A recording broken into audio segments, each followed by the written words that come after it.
Good evening. My name is Colin Rodriguez. Thank you for being here. Do you remember where you were during 9/11?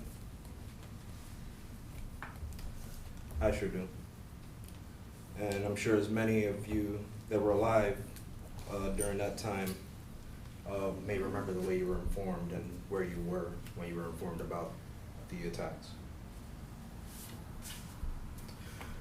For me, I was in my 9th grade history class, and the workshop teacher from across the hallway came in and started speaking to the teacher about what was going on the TV. We were filed into the classroom where the TV was. By the time we started watching it, the first building had already got hit. During that time while we sat there, we did see the second building get hit and the eventual collapse of both towers.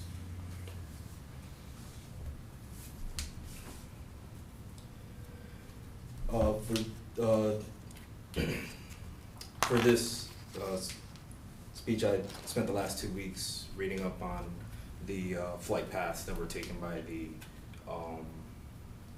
pilots, the damage that was caused to the buildings, and the recovery efforts that followed. The first thing I would like to speak to you about is the flight paths.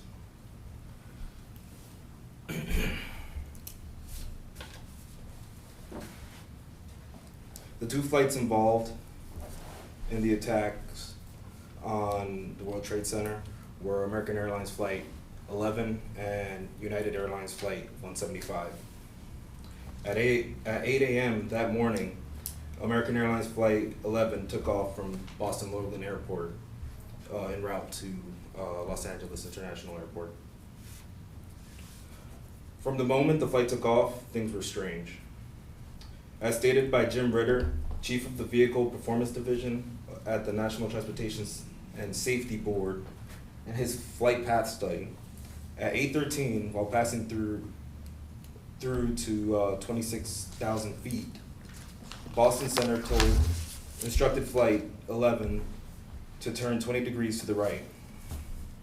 The crew acknowledged in the same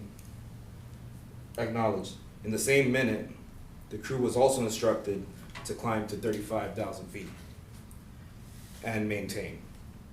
The crew never acknowledged. At 8:24, a voice was recorded on the ATC frequency radio stating, "We have some planes, just stay quiet and you'll be okay. We're returning to the airport." Shortly after that, after the takeoff of Flight 11, at 8:14 a.m., United Airlines Flight 175 took off from Boston, also headed to Los Angeles International Airport.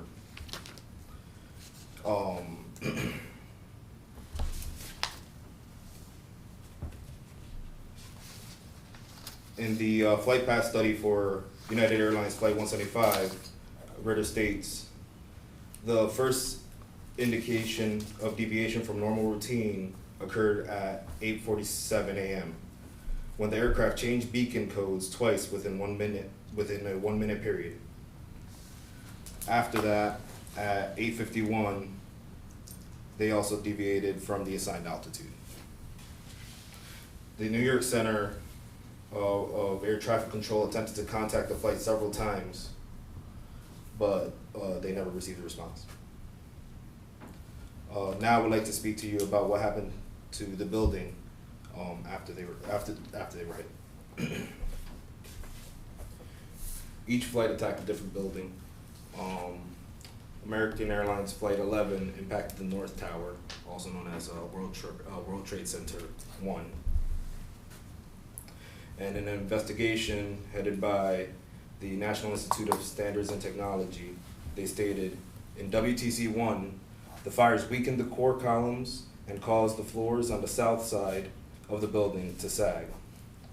The floors pulled heated south perimeter columns inward.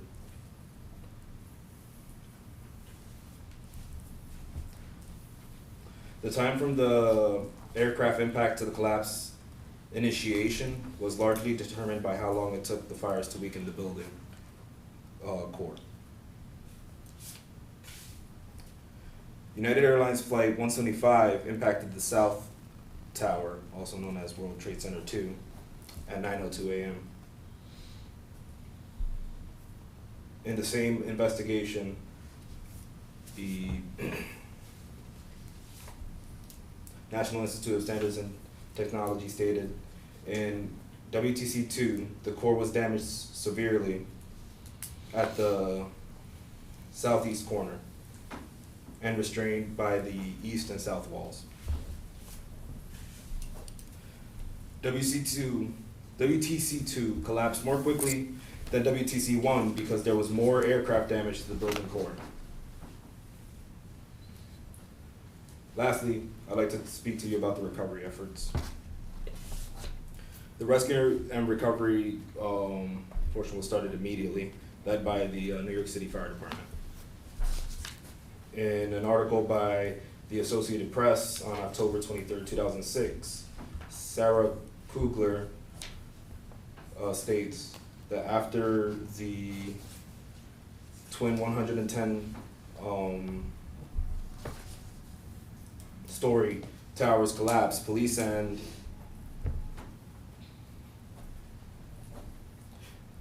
fire departments led the search for bodies.